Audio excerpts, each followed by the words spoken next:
हरे कृष्ण कृष्ण कृष्ण हरे हरे, हरे राम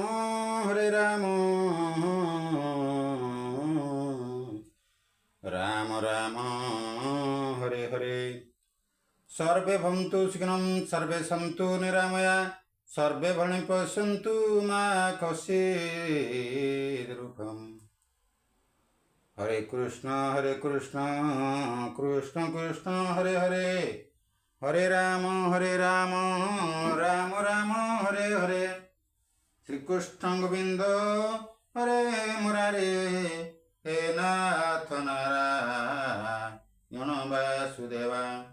श्री कृष्ण गोविंद हरे मुरारे, हे नाथ नारायण वासुदेवा।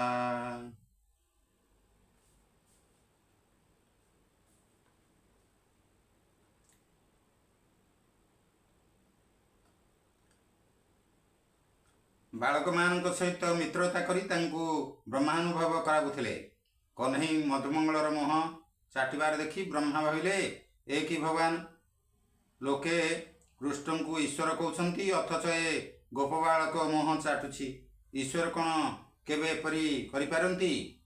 एहाकु माया मु करिबी, बस्ता बालक हरि नेबी। देखिबी एहार अविकल, केमंते रखिब गोकुल। जो ब्रह्मा क्षीर सागर को जाई शेष साई भगवान को अवतार ग्रहण करने स्तुति करथिले। जो ब्रह्मा भगवान देवकी गर्भरे थिबा बेले देवस्तुति करथिले, से ब्रह्मा आज कृष्णकर सगुण लीला देखि मोहित होई जाउछंती। साधारण जीवर कथा कौन कहवा, निरगुण रूप सुलभती, सगुण न जाने कोई। निर्गुण ब्रह्म को जानी हुए, किंतु सगुण ब्रह्म को जानिबा संभव नुह। ब्रह्मा श्रीकृष्ण ईश्वरत्व परीक्षा करने को चाहिए। कृष्ण जदि मो परी सृष्टि रचना करें ताहले मु जानिबी से ईश्वर। ब्रह्मा माया बल सब बाछुरी को ब्रह्मलोक को नहीं गले, कमंडल भितर पशई करी। तो भोजन करू करू बालक माने बाछुरी को स्मरण कले। से देखिले बाछुरी माने दिशुनाहांती। सेमाने कन्हई की कहले, कन्हई कहला, अरे तुम्हें सबू भोजन करुथाओ, मु बाछुरी की देखुछि। मायरे ब्रह्मा ताहा हरि रखिले कमंडले भरी। गोपाले बस्ता न देखिले, अन्न भोजन उपेखिले। चकिते चौदिगे चाही, बोलती कृष्ण को नाई। कृष्ण बाछुरी खोजा गले। जे पर्यंत पिला माने भगवान को परे दृष्टि रखी भोजन करुथिले, से पर्यंत आनंद मिलुथिला। किंतु बाछुरी चिंता करिथिबारु, अर्थात विषय मन लगाइबारु ईश्वर दूरे गले। बालक माने ब्रह्मा को अधीन हेले, अर्थात मायर अधीन हेले। ब्रह्मा बालक कालर एक रूप। सांसारिक विषय आड़कू मन गले जीव को ब्रह्मा बा काल धरिब। भोजन समय भगवान को दृष्टि रखिले भोजन मध्य भजन होइजिव। जो माने साधु सन्थ को भूली जाती, आमको देखा हुई थरे आउ थरे भूली जाती, आउ प्रणाम करती नहीं, सेमानकु शीघ्र बहुत शीघ्र काल धरिब। सेथिपई समस्ते सजाग रहिबा दरकार। थरे जदि साधु सन्थु को देखिल, ताहले सेही परी तांकु चिन्हिबा भली व्यवहार करिबा दरकार। प्रथमे प्रणाम करिब, तापरे तांकु दुख सुख पचारिब। एही परी भावरे आनंद नेले तमे सांसारिक रे रहिबी तो सुख शांति अनुभव करि पारिबो।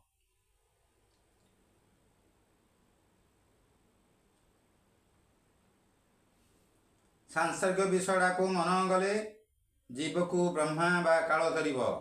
भोजन समय भगवान को दृष्टि रखिले भोजन मध्य भजन होइजिव। भोजन अतिशय स्वादिष्ट न हेबा उचित। भोजन अतिशय स्वादिष्ट हेले अधिक भोजन करिब।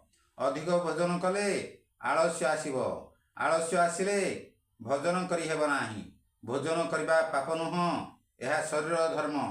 कृष्ण बाछुरी को न पाई फेरी आसिले और देखिले गोप बालक माने मध्य नाहांती। ए सबु ब्रह्मा को काम बोली कृष्ण जानी पारिले।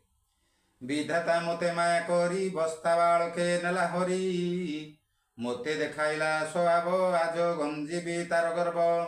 ସଂକଳ୍ପ ମାତ୍ରକେ କୃଷ୍ଣ ବାଳକମାନେ ସଂକଳ୍ପ ମାତ୍ରକେ କୃଷ୍ଣ ବାଳକ ଓ ବାଛୁରୀ ସୃଷ୍ଟି କରି ସେମାନଙ୍କ ସହିତ ଖେଳିଲେ।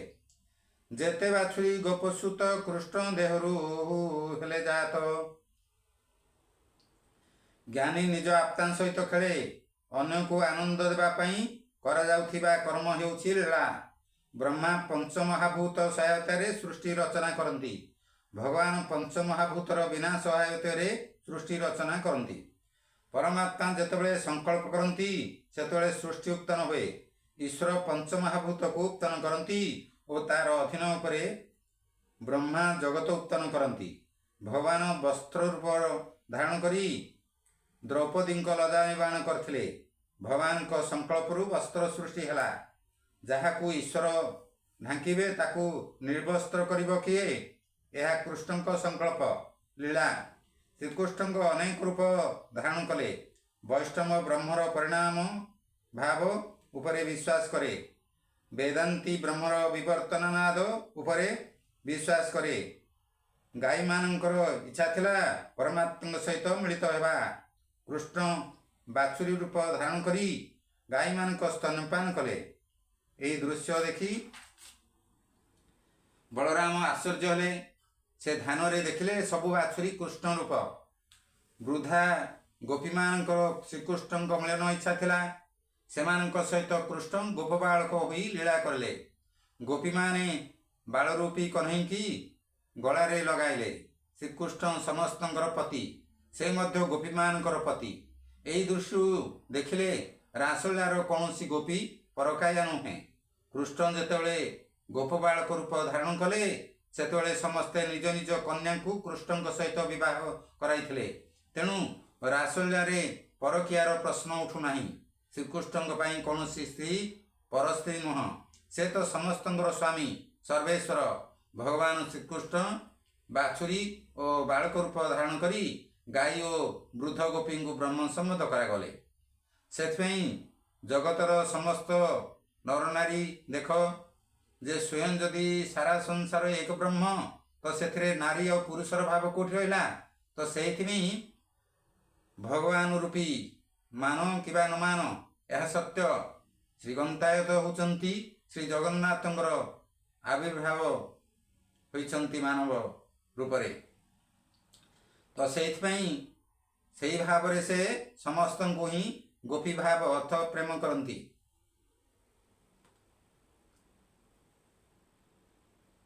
ସମସ୍ତେ ବ୍ରହ୍ମ ସମ୍ମତ ରୂପୀ ବ୍ରହ୍ମାନନ୍ଦ ଲାଭ କଲେ। ସର୍ବ ବିଷ୍ଣୁମୟ ଗିରଙ୍ଗବଦଜଃ ସର୍ବସ୍ୱରୂପ ବିଭଉ। ଏହି ଜଗତ ବିଶ୍ୱରୂପ ଈଶ୍ୱରଙ୍କ ତନୁ ନିଜ ଇଚ୍ଛା ନିର୍ମିତ କର୍ମ ନିର୍ମିତ ତନୁ ଜୀବ। ଭଗବାନ ଏହିପରି ଗୋଟିଏ ବର୍ଷ ଲୀଳା କଲେ। ଗୋପୀମାନଙ୍କ ସହିତ ରାସ କରିଥିଲେ। ଯଜ୍ଞ ପତ୍ନୀ ପ୍ରସଙ୍ଗରେ ସେ ବିବାହିତା ଗୋପୀମାନଙ୍କ ସହିତ ରାସ କରିଥିଲେ। ଗୋବର୍ଦ୍ଧନ ଲୀଳା ପ୍ରସଙ୍ଗରେ ସେ ବୃଦ୍ଧା ଗୋପୀମାନଙ୍କ ସହିତ ରାସ କରିଥିଲେ। ସନ୍ନ୍ୟାସୀ ପ୍ରସଙ୍ଗରେ ସନ୍ନ୍ୟାସିନୀ ଗୋପୀଙ୍କ ସହିତ ରାସ କରିଥିଲେ। ପରମାତ୍ମା ରସ ସ୍ୱରୂପ। ଜୀବ ପରମର ମିଳନ ହିଁ ରାସ। ରସାତ୍ମକ ଈଶ୍ୱରଙ୍କ ସହିତ ଭାବ ହେବା ରାସ। ଏପରି କେହି ଜୀବ ନାହିଁ ଯିଏ ଈଶ୍ୱରଙ୍କ ସହିତ ମିଳିତ ହେବାକୁ ଚାହେଁ ନାହିଁ। ଏ ଲୀଳାରେ ପ୍ରଭୁ ସମସ୍ତଙ୍କୁ ରସ ବଣ୍ଟନ କରନ୍ତି। ପ୍ରଭୁ ସମସ୍ତଙ୍କୁ ସମାନ ଭାବରେ ଆନନ୍ଦ ଦିଅନ୍ତି। ବ୍ରହ୍ମାନନ୍ଦରେ କେବେ ତ୍ରୁଟି ମିଳେ ନାହିଁ। ବ୍ରହ୍ମା ଆସି ଦେଖିଲେ ସବୁ ପୂର୍ବବତ୍ ଚାଲିଛି। ସେହି ବାଳକ ଓ ବାଛୁରୀଙ୍କ ସହିତ କୃଷ୍ଣ ଖେଳୁଛନ୍ତି। ବ୍ରହ୍ମା ଚିନ୍ତାରେ ପଡ଼ିଲେ ଏ ବାଳକ ବାଛୁରୀ ସତ୍ୟ ନା ଯିଏ ବ୍ରହ୍ମଲୋକରେ ଅଛନ୍ତି ସେ ସତ୍ୟ? ଜ୍ଞାନୀ ପୁରୁଷ ନିଜ ଆତ୍ମସ୍ୱରୂପରେ ରମଣ କରେ। ଭଗବାନ ନିଜ ସ୍ୱରୂପ ସହିତ ଖେଳୁଥିଲେ। ଶ୍ରୀକୃଷ୍ଣ ତ ଯୋଗେଶ୍ୱର।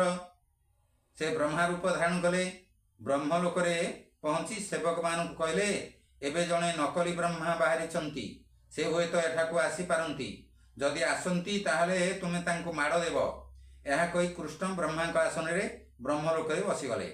ଆସକ୍ତି ବ୍ରହ୍ମା ଆସିବାରୁ ସେବକମାନେ ତାଙ୍କ ନକଲି ବ୍ରହ୍ମା ବାଡ଼ି ମାଡ଼ ଦେଲେ। ସେମାନେ କହିଲେ ଅସଲି ବ୍ରହ୍ମା ତ ବ୍ରହ୍ମଲୋକରେ ବସିଛନ୍ତି। ଆରେ ଦେଖ ଏ ପୁଣି କହୁଛି ମୁଁ ଅସଲି ବ୍ରହ୍ମା।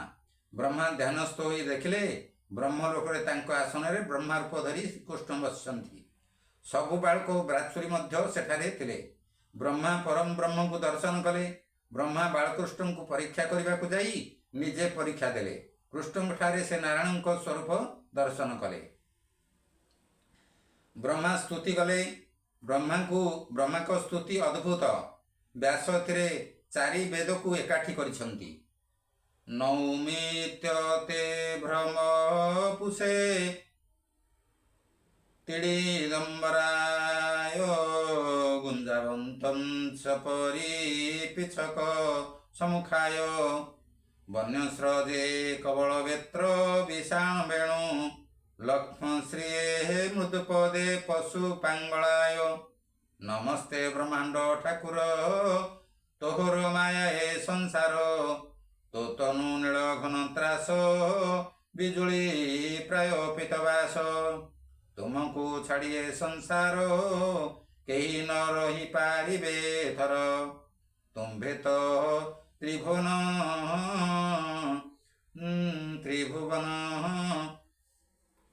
ପରମ ବ୍ରହ୍ମ ତୁମେ ସାକାର ଆଉ ନିରାକାର। ଆପଣଙ୍କ ସ୍ୱରୂପ ବର୍ଷାକାଳୀନ ମେଘ ପରି ଶ୍ୟାମ। ଏହା ଉପରେ ପୀତାମ୍ବର ବିଜୁଳିର ଚମକ ସୃଷ୍ଟି କରୁଛି। କର୍ଣ୍ଣରେ କାଇଁଛ କୁଣ୍ଡଳ ଓ ମସ୍ତକରେ ମୟୂରପୁଚ୍ଛ ମୁଖର ଶୋଭା ବର୍ଦ୍ଧନ କରୁଛି। ବକ୍ଷସ୍ଥଳରେ ବନଫୁଲର ମାଳା, ହାତରେ ଦହି ଭାତର ଗୁଣ୍ଡା, କାଖରେ ବେଦ ଓ ଶିଙ୍ଗା, ଅଣ୍ଟାରେ ବଂଶୀ। ଆପଣଙ୍କର ଚରଣ ଦୁଇଟି କମଳ ଠାରୁ କୋମଳ। ଆପଣଙ୍କର ଏହି ଗୋପାଳ ବାଳକ ବେଶକୁ ମୁଁ ନମସ୍କାର କରୁଛି। ମେଘ ସନ୍ଥ, ସେ ଖାରିଆ ଜଳ ପିଇ ଲୋକକୁ ମଧୁର ଜଳ ଦିଏ। ଲବଣ ଜଳ ଦୁଃଖ ଓ ମଧୁର ଜଳ ସୁଖର ପ୍ରତୀକ। ନିଜେ ଦୁଃଖ ସହି ଯିଏ ଅନ୍ୟକୁ ସୁଖ ଦିଏ ସେ ସନ୍ଥ। ନିଜେ ସୁଖ ଭୋଗୀ ଯିଏ ଅନ୍ୟକୁ ସୁଖ ଦିଏ ସେ ସଜନ। ଯଶୋଦା କୃଷ୍ଣଙ୍କୁ ମୋତିମାଳା ପିନ୍ଧିବାକୁ ଦେଇଥିଲେ। ସେ କିନ୍ତୁ ତାହା ନ ପିନ୍ଧି ଅନ୍ୟ ଗୋପବାଳକଙ୍କୁ ଦେଇ ନିଜେ ଗୁଞ୍ଜାମାଳ ପିନ୍ଧିଥିଲେ। ଅଳ୍ପ ପାଇଁ ଯିଏ ଅଧିକ ମାନ ଦିଏ ସେ ଈଶ୍ୱର। ବହୁତ ପାଇବା ପରେ ଯିଏ କମ୍ ମାନେ ସେ ଜୀବ। ଯିଏ ଅସନ୍ତୁଷ୍ଟ ହୁଏ ସେ ଜୀବ। ପ୍ରଭୁଙ୍କୁ ଯାହା କିଛି ଦେଇଛ ପ୍ରେମର ଦିଅ, ପ୍ରେମର ସହିତ ଦିଅ, ଶ୍ରଦ୍ଧାର ସହିତ ଦିଅ। ଯେଉଁମାନେ ବର୍ତ୍ତମାନ ଗନ୍ତାୟତକୁ ପ୍ରେମ କରୁନାହାନ୍ତି, ଶ୍ରଦ୍ଧା କରୁନାହାନ୍ତି, ସେ ତାଙ୍କଠାରୁ ବହୁତ ଦୂରରେ। କହ୍ନେଇ ମସ୍ତକରେ ମୟୂର ପୁଚ୍ଛ। ପ୍ରଭୁଙ୍କୁ କାମ ମୁଖ ତ୍ୟାଗୀ ବଡ଼ ପ୍ରିୟ। କାମ ସୁଖ ତ୍ୟାଗୀ ବଡ଼ ପ୍ରିୟ। ତାକୁ ପରମାତ୍ମା ମତରେ ପାଖରେ ରଖନ୍ତି। ଲୌକିକ କାମ ସୁଖକୁ ତ୍ୟାଗ କଲେ ପ୍ରଭୁ ତୁମକୁ ମଥାରେ ବସାଇବେ। ମୟୂର ଶାରୀରିକ ସମ୍ବନ୍ଧରୁ ସନ୍ତାନ ଉତ୍ପନ୍ନ କରେ ନାହିଁ, ତେଣୁ ଭଗବାନ ତାକୁ ସମ୍ମାନ କରନ୍ତି। ବ୍ରହ୍ମା ପରମାତ୍ମାଙ୍କୁ ସ୍ତୁତି କରିଛନ୍ତି। ଆପଣଙ୍କ ସ୍ୱରୂପ ପଞ୍ଚମହାଭୂତରେ ନୁହେଁ, ସ୍ୱୟଂ ନିର୍ମିତ ପରମାତ୍ମାଙ୍କ ସ୍ୱରୂପ ଅପ୍ରାକୃତ ଅଲୌକିକ।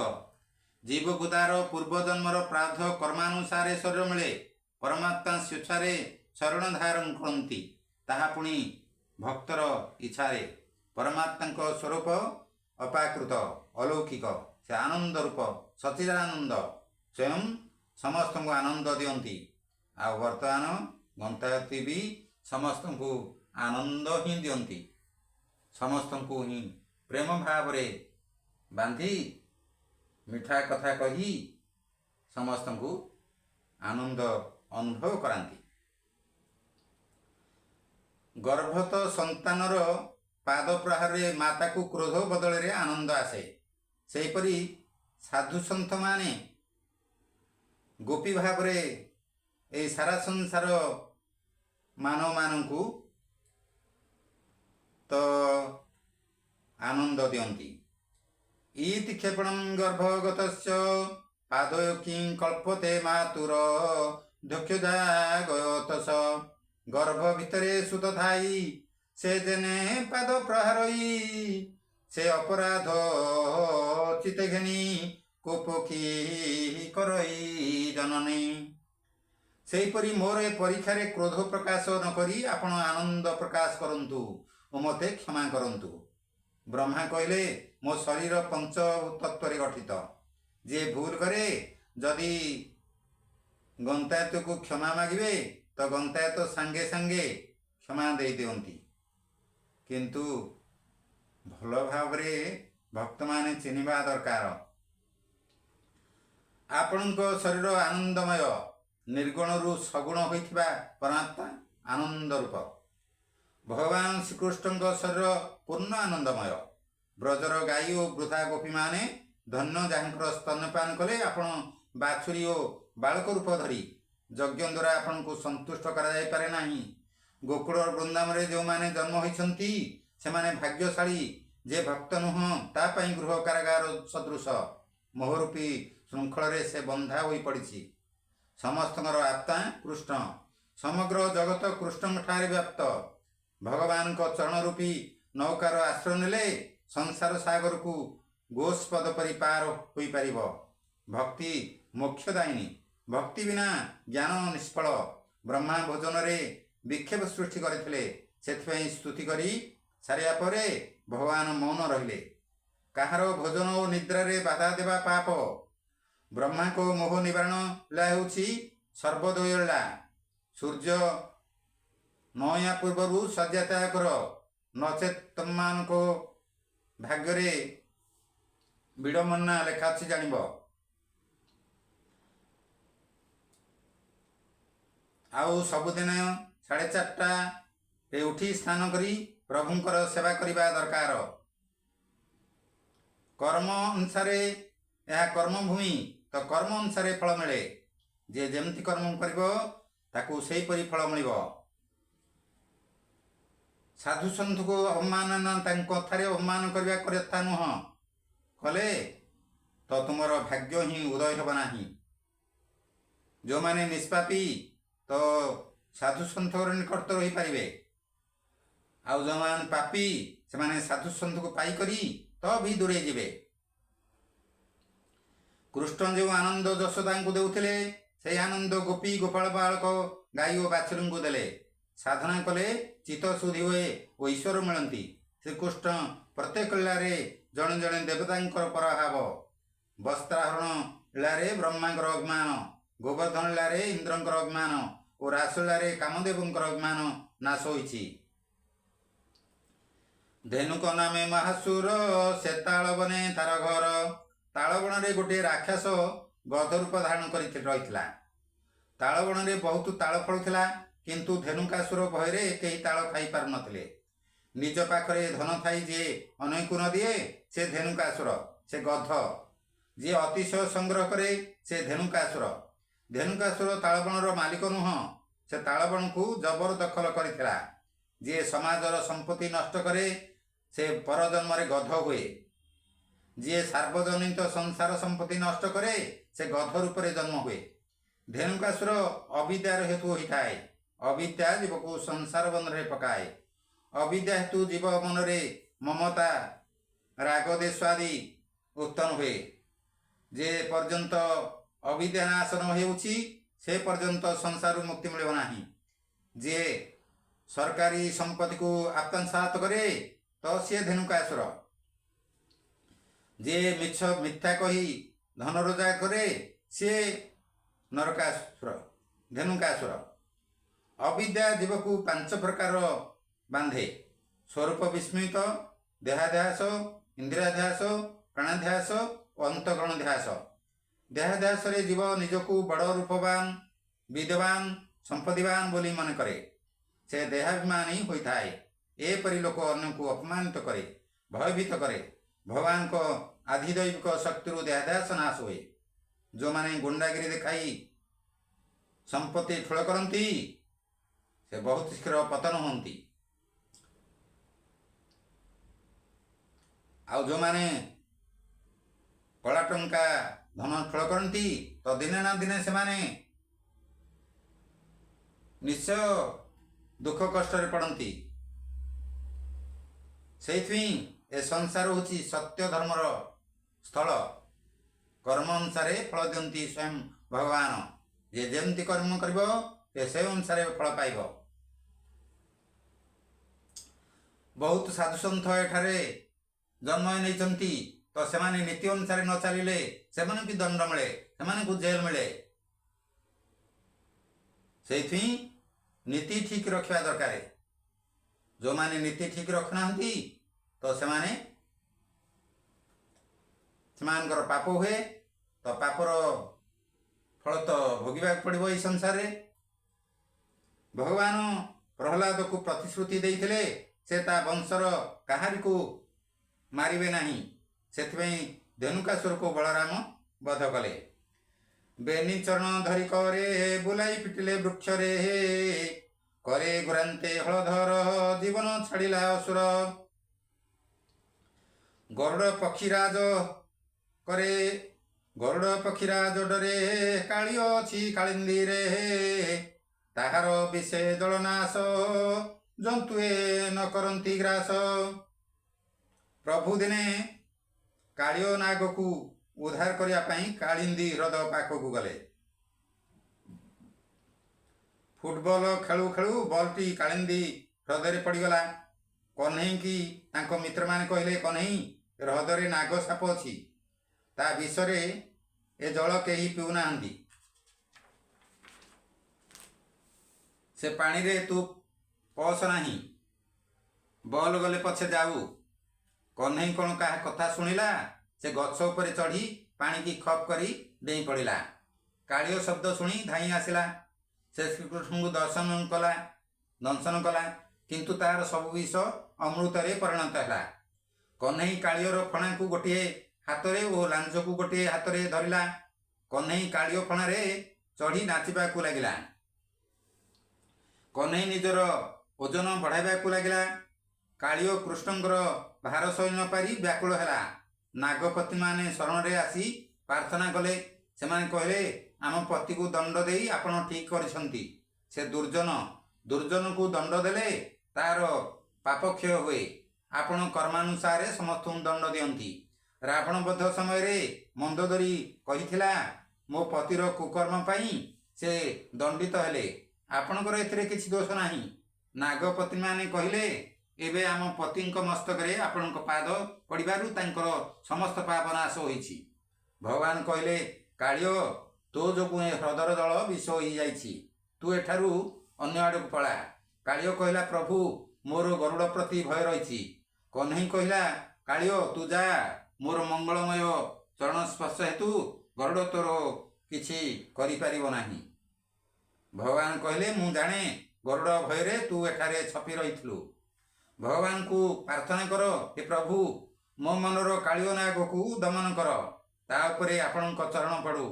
କାଳିଅ ନାଗର ମୁଖରେ ବିଷ, ଆମର ପ୍ରତ୍ୟେକ ଇନ୍ଦ୍ରିୟରେ ବିଷ, ମନରେ ବିଷ, ରାଗ ଦେଶ ବିଷ ବିକାର ହେଉଛି ବିଷ। ଇନ୍ଦ୍ରିୟରେ ବାସନା ରୂପ ବିଷ ଥିଲେ ଭକ୍ତି ମିଳିବ ନାହିଁ। ଇନ୍ଦ୍ରିୟରେ ଥିବା ବିଷକୁ ନଷ୍ଟ କର। ଏହି ବିଷକୁ ସତ୍ସଙ୍ଗରୁ ଯାଇ ନାଶ କର। କାଳିଅ ନାଗ ଇନ୍ଦ୍ରିୟାସକ୍ତି। ଆମର ଜଣେ ଭକ୍ତ ଛତ୍ରପୁରର, ତାଙ୍କ ନାମ ଜ୍ୟୋତି। ତ ଆମକୁ ଥରେ ଦେଖା ହେଇଥିଲା ଏମିତି ଅଚାନକ ଟ୍ରେନରେ ଆସିବା ସମୟରେ। ତ ସେ ବହୁତ ଶ୍ରଦ୍ଧା କଲେ, ବିଶ୍ୱାସ କଲେ, କିନ୍ତୁ ତାପରେ ଭୁଲିଗଲେ। ଦେଖ କି ବିଡ଼ମ୍ବନା! ଆରେ ନିକଟରେ ପ୍ରଭୁଙ୍କୁ ପାଇ ତୁମେ ଭୁଲି ଯାଉଛ, କାହିଁକି ଏପର୍ଯ୍ୟନ୍ତ ଚୁପ୍ ରହିଛ? ତାଙ୍କୁ ନିମନ୍ତ୍ରଣ କରୁନ।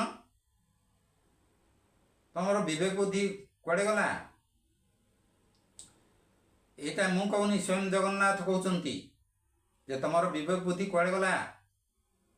ତମେ ସ୍ୱୟଂ ଭଗବାନଙ୍କୁ ପାଇକରି ଫେରେ ଦୂରି ଯାଇଛ। ଏତେ ମାୟାରେ ପଡ଼ିଯାଇଛ। କ'ଣ ନେବ? ଏ ଘର ଧନ ସବୁ ତମ ସାଙ୍ଗରେ ଯିବ, ନା ତମ ସ୍ତ୍ରୀ ଯିବ, ନା ତମର ସେ ଛୁଆ ଚାରୋଟି ଯେଉଁମାନେ ଝିଅ ସେମାନେ ଯିବେ? ସତ୍ୟକୁ ଅନୁଭବ କର।